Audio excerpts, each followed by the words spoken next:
I got involved with the local heat project really after conversations with Gray Cox and his enthusiasm for looking at how a area of land such as several towns or a neighborhood or something could be used as a woodshed in a similar way that we think of as a food shed, or more commonly even a watershed. And this was an idea that Gray had been kicking around for a while. It seemed like this possibility had some economic dimensions to it. My interest was in exploring the economic and economic development aspects of the woodshed concept.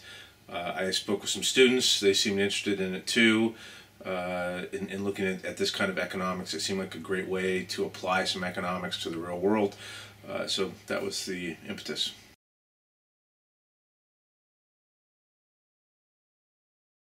Okay, we started out last fall, in fall of 2010, with a literature review looking at community economic development. And within the context of that literature review, we identified some key factors, 28 characteristics that are associated with successful community economic development projects. This is some of the literature we came across identified these things, and it seemed like a pretty respected meta-study of community economic development.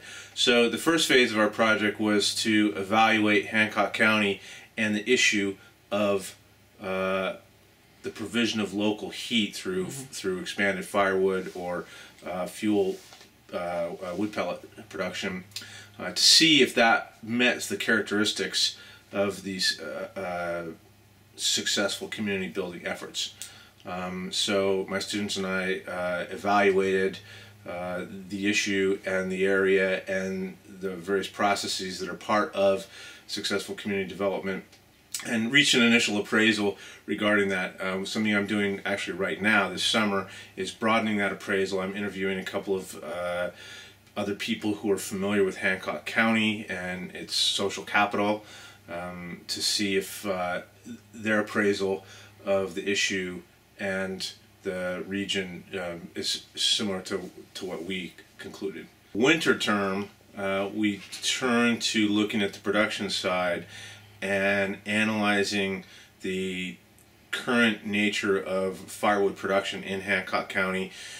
I had my students drive over pretty much every highway, numbered highway in Hancock County, looking for firewood producers, stopping at general stores, post offices, things like that, to see who was marketing firewood. We also looked on Craigslist, Uncle Henry, some of the other local marketing mechanisms to see how firewood was being produced. We had hoped to talk to some actual firewood producers, but the informed consent requirements for bringing them into the project proved to be somewhat problematic because this research might be used in a way that would expand firewood production or wood pellet production, that could start new businesses that would be in competition with the existing businesses.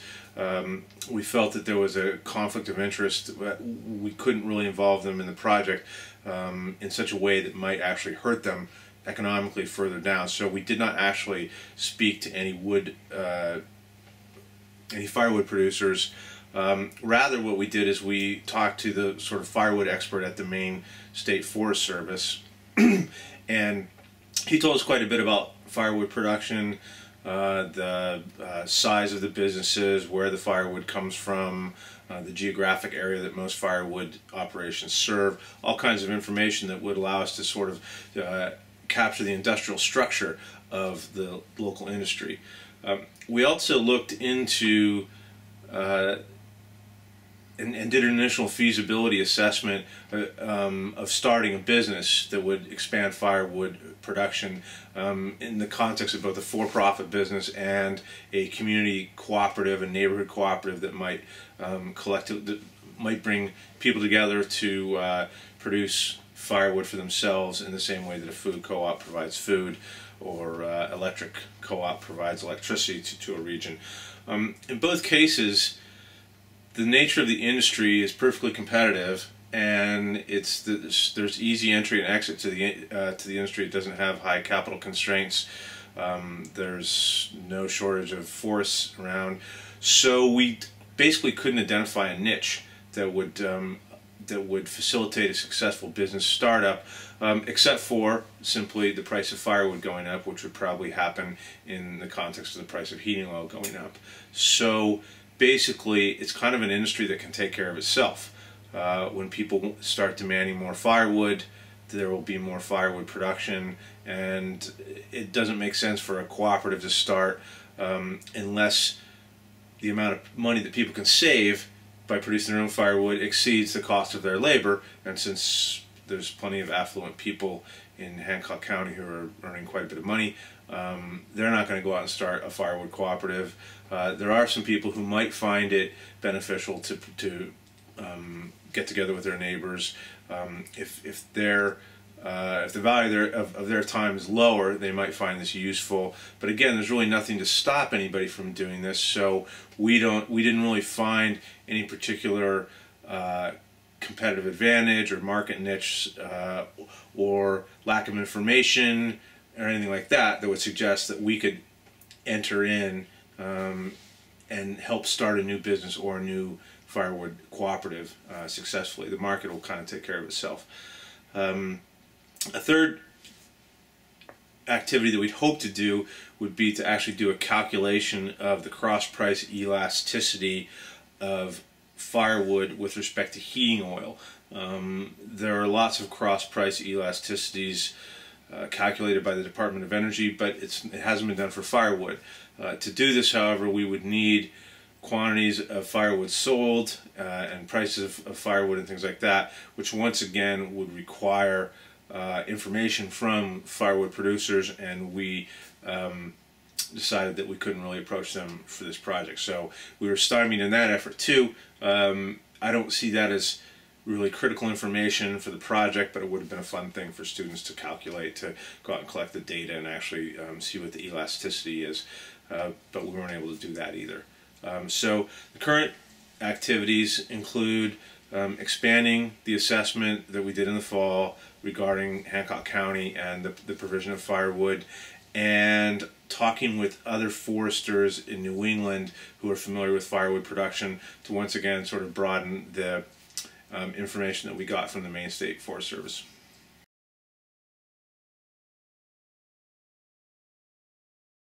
I think it's really intriguing research and some great findings, and I think the way that Gray and his students are approaching it is very productive.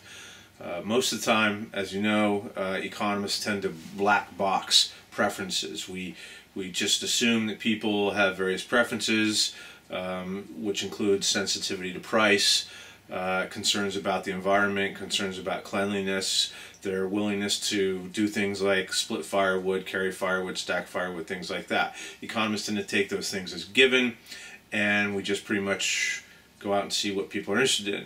But Gray's really unpacking the preferences, and that can really tell us a lot.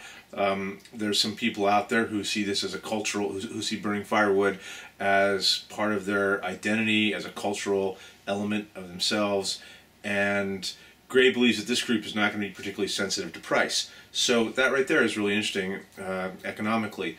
I think at some point they would be sensitive to price.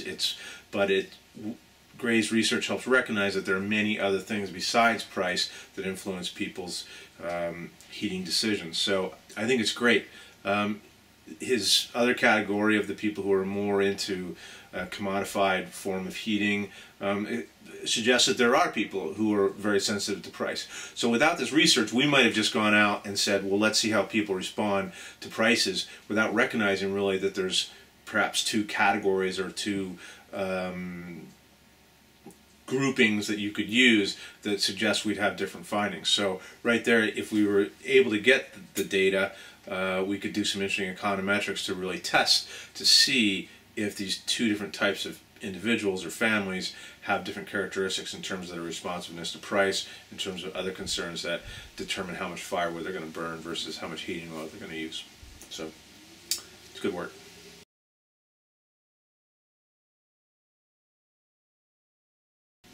I think the price of heating oil is going to continue to rise over time. Right now, fuel prices seem to have plateaued a little bit at about $3 a gallon, $3.50 maybe for heating oil. But they're eventually going to keep going up. And people may not be terribly concerned about how they heat their homes when heating oil is $3.50 a gallon. But when it reaches $5 a gallon, they will probably be much more concerned. The thing is, how long do we wait for that to happen versus being a little bit proactive?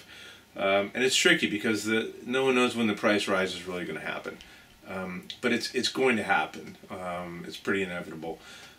So we can be ready for it. We can do some education, have various provisions in place, such as appropriate municipal laws for the cutting of firewood, maybe just raise people's awareness, that sort of thing, and gradually start burning more firewood. If the pure scarcity of petroleum does not get us, then turmoil in the Middle East, terrorism, natural disasters, there's all kinds of ways in which we're really subject to the whims of a million factors that will probably make us pay a lot for heating oil in the future. So I think any way that we can foster a soft landing, a gradual transition towards burning more firewood would be great. I think we do have to be aware of the particulate considerations. We can burn a lot more firewood right now without probably having a significant impact on people's health, but at some point that's going to kick in, and we should probably be looking at pellet production in addition to firewood as a means of providing a more sustainable local energy supply.